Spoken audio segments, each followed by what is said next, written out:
I just wanted to say I think y'all are addicted. And when I'm talking about addicted, I'm talking about like addictive behaviors, especially with like how you treat like human interactions and human behavior and human relations. So if you're like addicted to something, like here are a few indicators that I've seen that I want to bring to light. If you don't want to change, I can't change you, but here's some things if you actually like are getting like sick and tired of certain things.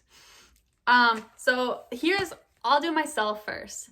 So if you're like addicted to attention, if you hear something about yourself, you gotta know what's going on. You're like, oh my God, what's it about? You like make an appearance, like you swoop by like whoever's talking and you're like, oh my God, they're like talking about me.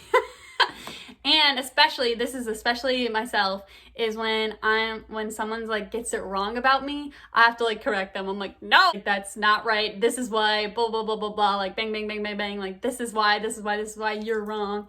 And like, it just like, you should really just kind of blow them off, because the thing is like, they're trying to get your attention and it's working. So stop. The second is if you have like friends that like have a lot of attention, and so then you are going to have people that want to be near you to get their attention. Like I remember this kid that sat behind me would like talk to me about the homework. Then all of a sudden I have all these girlies sitting around me like trying to do homework too, and I'm like, they just want attention. Position yourself in as best as possible to like not like be used in that way, because if they're like too scared to like get attention from directly from that person, then they're obviously not, then it's obviously not worth their time to actually go talk to that person. You know what I mean? If they're using you to get to them, then when they can really just get to them, they're either scared or it's not worth it to them or something lame. So the thing is like you need to move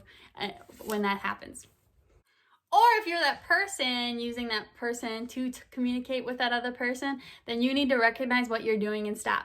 Or like, let's say there's like a crowd, and so like all your friends are in that crowd, and so you're like, oh my gosh, like I don't want to lose friends. Oh no, I should be a part of what's going on. And then it's just like around and around you go about like weird drama, and then you like hear what's going on, and then you see what's happening, and everyone has to be like, oh no. And do you remember in like high school when like you go to your friend like, what's the big deal? And they're like, I don't know either. And you're like, oh, okay. So people are just acting surprised. And like, sometimes there is real drama. And so there's obviously something going on. But at the end of the day, it just like keeps going round and round and round at school and wherever you are. So just like, you can always just remove yourself. It's just, you always know it's nonstop. That's how drama goes. That's how drama is. It's just a whirlwind, and you're going to get sucked in, and then all of a sudden you know what's going on, and then all of a sudden you cannot get out because you're so sucked in. And so, and I think some people are afraid of like losing people because of that. And so then there's pressure to like be like, oh no, you're going to lose people. Oh no, you're going to be alone. Like, then you're just one less person messing stuff up. So like, just think of it that way. You don't need to worry about being so alone. You don't need to worry. There's such a need to be with people, but like that's, if it's toxic like that, it's so not worth it. And so if you want to stop, that's a huge indicator if it's nonstop and not going away. If you only communicate with that person in order to get attention or to spark attention with that person, you are using that person and you need to stop. If the only communication is like is about the drama, then that person really isn't a friend to you or a person you even care about.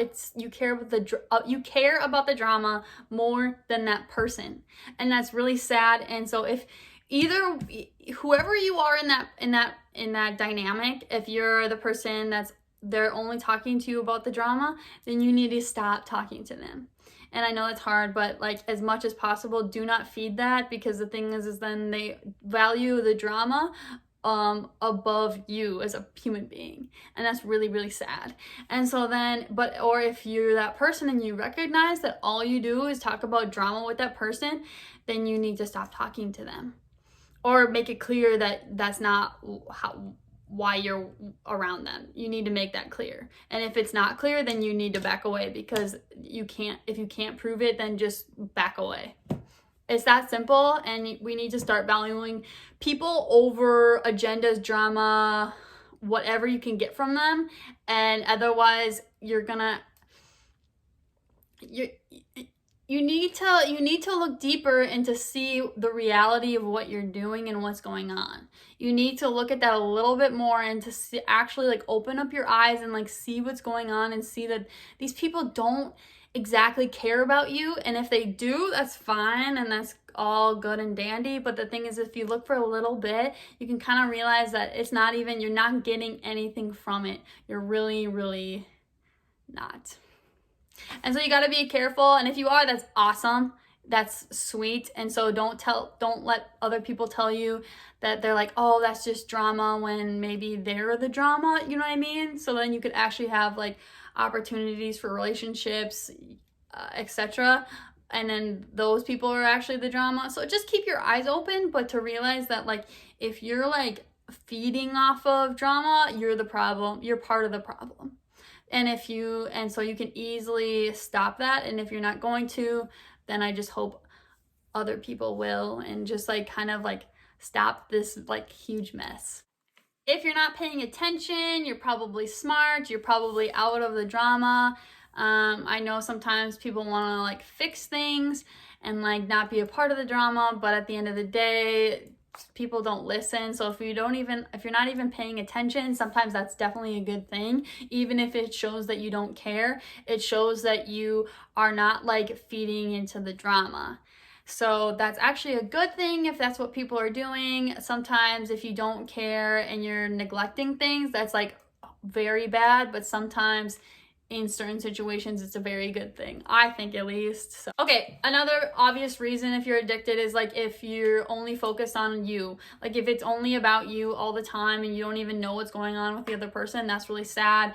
If the other person doesn't want to be like talk about them and they only want to talk about you, that's another key indicator of some weird form of attention or something weird going on there. Or if it's just not even, if it's not like reciprocity in a relationship, in a group, in anything, then I would get out of that if you can. Like I would just like, no, like that's like such a, in my all my communications classes, that's like a key thing. They always bring that up. If that's not what's going on, then that's not even a relationship, and so you shouldn't treat it as such. You can try for a season, a period of time, but if it's like not really working, I mean, you can keep talking to them, but then their level of what they mean in your life significantly goes down. So if like nothing's really happening, and they're hurt by that, you know what, tough, because the thing is it's not reciprocal and you just got to move on. So I know that attention is addictive, drama is addictive, but the thing is those aren't things that actually are gonna like help you in the long run. They might jumpstart stuff, which is really cool and really exciting, but at the end of the day, if it keeps going on and on and on, and it's like toxic drama, that's not what you want. When you look back on your life, that's not really something you really want. So that's what I hope for the best for everyone. So that's why I'm making this video, is because that's my hope. But at the end of the day, drama will be a part of everyone's life, especially if you just come from certain dynamics of that's just like the way things are. So, but you know, at the end of the day, I think you should keep your head on, a good head on your shoulders, and look around and know what's best for you. So that's really what I want and what I hope for everyone. And so I hope you have a really good day.